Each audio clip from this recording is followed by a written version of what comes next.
नमस्कार, झारखंड समाचार में आप सबों का स्वागत है। आइए जानते हैं झारखंड के टॉप 25 खबरें। इससे पहले आपने चैनल को सब्सक्राइब नहीं किए हैं तो चैनल को सब्सक्राइब कर बेल आइकन को प्रेस कर दीजिए, जिससे खबरों का अपडेट आप सबों का मिलता रहे।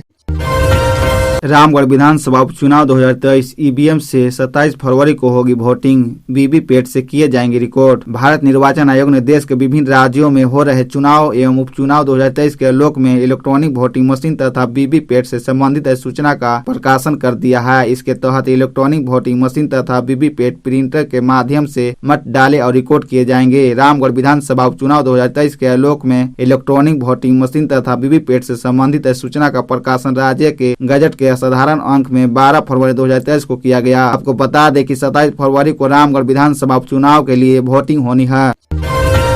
12 दिन में 16 की ले ली जान। आखिर क्यों इतने गुस्से में झारखंड का यह हाथी बना चुका आदमखोर। झारखंड में झुंड से बिछड़े जंगली हाथी का कहर जारी है। पिछले 12 दिनों में हाथी ने 16 लोगों की जान ले ली है। मंगलवार को झुंड से बिछड़े हाथी ने रांची के इटकी में 5 लोगों को कुचल दिया, जिसमें से 5 लोगों की मौत हो गई। रांची के डीएफओ श्रीकांत वर्मा ने कहा कि इस घटना के बाद इटकी ब्लॉक के धारा 144 के तहत निषेधाज्ञा लागू कर दी गई है। 5 से अधिक लोगों के एक ही स्थान पर इकट्ठा होने पर रोक लगा दी गई है। ग्रामीण से अपील की गई है कि वे खास तौर पर सूर्योदय और सूर्यास्त के पश्चात अपने घर में रहे, हाथी के पास ना जाए। लोगों की लापरवाही या हाथी की गलती। डीएफओ श्रीकांत वर्मा ने कहा कि जब गांव में हाथी आता है तो उसे भगाने, खदेड़ने या कुतूहलवश उसे देखने के लिए उसके पास चले जाते हैं, जिसकी वजह से जनहानि हो रही है। बताया जाता है कि वन विभाग झुंड से बिछड़े जंगली हाथियों से निपटाने के लिए पश्चिम बंगाल के विशेषज्ञों के टीम के साथ हर संभव कदम उठा जा रहा है।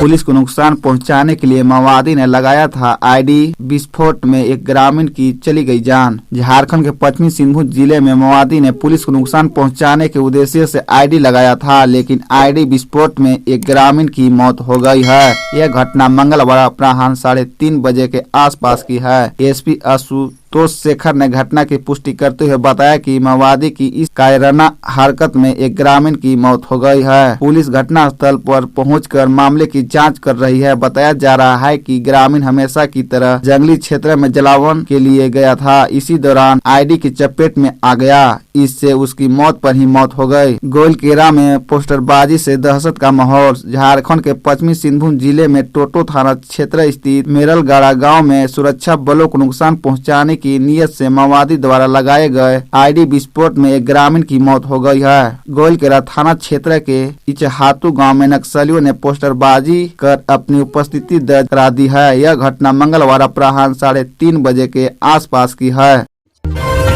बोकारो में बर्ड फ्लू की पुष्टि। मुर्गा और बत्तख की बिक्री पर लगा बैन। 10 किलोमीटर क्षेत्र में सर्विलांस जोन घोषित। राजकीय कुरकुट पर्वत क्षेत्र सेक्टर 12 में 1000 कड़कनाथ मुर्गे की मौत बर्ड फ्लू से होने की पुष्टि हो गई है। मंगलवार को प्रशासन ने एडवाइजर जारी करते हुए इस क्षेत्र के 10 किलोमीटर के इलाके में मुर्गे व बत्तख बिक्री पर रोक लगाई है। उपायुक्त ने अधिकारियों के साथ की बैठक। उपायुक्त कुलदीप चौधरी ने प्रशासनिक और स्वास्थ्य विभाग के अधिकारियों के साथ बैठक भी की। उन्होंने कहा कि क्षेत्र के लोग कुछ दिनों के लिए मुर्गा और बत्तख खाने से परहेज करें। अधिकारियों को उन्होंने मुर्गे और बत्तख की बिक्री पर रोक के लिए उचित कदम उठाने के निर्देश दिए हैं। इसके साथ ही उन्होंने सीमावर्ती क्षेत्र पर भी नजर रखने का निर्देश अधिकारियों को दिया है।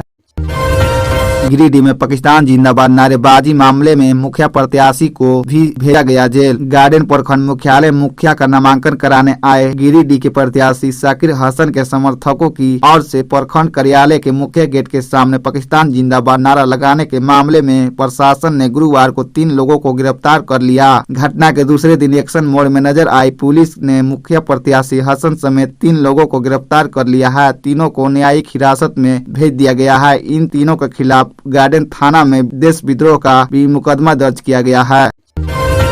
उपेंद्र कुशवाहा के पाला बदलने के बाद झारखंड में जेडीयू के विस्तार को लग सकता है झटका। राज्य में रही है सक्रियता। बिहार में सत्तासीन जनता दल यूनाइटेड झारखंड में भी संगठनात्मक विस्तार की कवायद में लगा है। नीतीश सरकार के वरीय मंत्री डॉक्टर अशोक चौधरी को प्रदेश प्रभारी की जिम्मेदारी दी गई है। इससे पूर्व श्रवण कुमार प्रभारी थे और लगातार वे राज्य का प्रवास करते थे। उपेंद्र कुशवाहा के पाला बदलने से उम्मीदों को लगा झटका। हाल ही में जेडीयू के राष्ट्रीय अध्यक्ष राजीव रंजन सिंह उर्फ ललन सिंह ने भी कार्यकर्ता सम्मेलन में भाग लेकर समर्थकों का उत्साह बढ़ाया था। प्रदेश अध्यक्ष खीरू महतो को भी राज्यसभा का सदस्य बनाने के पीछे यही उद्देश्य था कि संगठन का जनाधार राज्य में विकसित किया जा सके, लेकिन उपेंद्र प्रसाद कुशवाहा द्वारा पाला बदलने से इस प्रक्रिया को झटका लगने की संभावना है।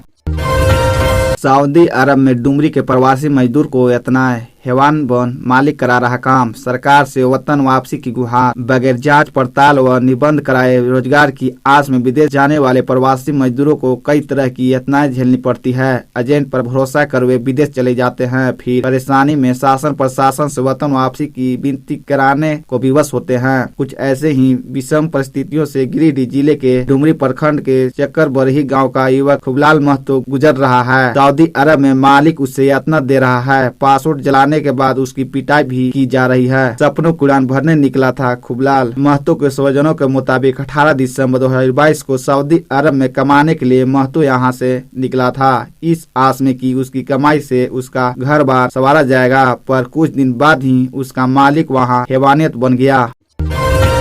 न रंग न गुलाल झारखंड के लोहरदगा में खेली जाती है ढेला मार होली। सदियों से चली आ रही परंपरा। अपने मथुरा वृंदावन पुष्कर आगरा मशहूर होली के बारे में तो जरूर सुना होगा। देश के हर एक कोने में होली खेलने की अपनी अलग अलग परंपरा है। कहीं रंग गुलालों से तो कहीं मिट्टी और कीचड़ से भी होली खेली जाती है। पत्थरों से खेली जाती है होली। आपको हम लोहरदगा के स्नेहा प्रखंड के बरही गाँव में खेली जाने वाली खास होली के बारे में बताते हैं। यहाँ पर ढेला मार होली खेली जाती है। होली खेलने की यह खास परंपरा कई दशकों से चली आ रही है। इस खास होली को देखने के लिए हजारों की भीड़ उमड़ती है। प्रतियोगियों छात्रों के लिए उपयोगी है पुस्तक। भारतीय कला एवं संस्कृति IAS मनीष रंजन के अथक प्रयासों का है परिणाम। भारतीय प्रशासनिक सेवा 2002 बैच के झारखंड केंद्र के अधिकारी डॉक्टर मनीष रंजन की अभी भारतीय कला एवं संस्कृति पुस्तक प्रभात प्रकाशन नई दिल्ली से आई है। 5 सालों के अथक शोध का परिणाम है यह पुस्तक ऐसे प्रतियोगियों के लिए बेहद उपयोगी है जो सिविल सेवा, राज्य सिविल सेवा की प्रारंभिक एवं मुख्य परीक्षा की तैयारी कर रहे हैं। प्रतिभावान मनीष रंजन ने अपनी इस नई पुस्तक में भारतीय कला, भारतीय संस्कृति एवं भारतीय विरासत नामक 3 खंडों में विभाजित प्रत्येक खंड की तार्किक दृष्टिकोण से विभिन्न अध्ययनों में विवेचना की है।